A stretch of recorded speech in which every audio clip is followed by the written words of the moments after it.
To adjust the thread tension, turn the fine mode switching lever in the thread tension dials.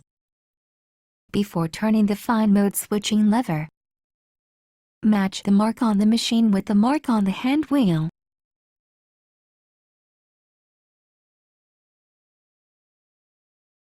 And raise the presser foot lifter. Turn the fine mode switching lever depending on the thickness of the fabric. Turn the fine mode switching lever to fine for fine fabrics. Turn the fine mode switching lever to standard for standard to heavy fabrics. Set the dial at 4 for regular sewing.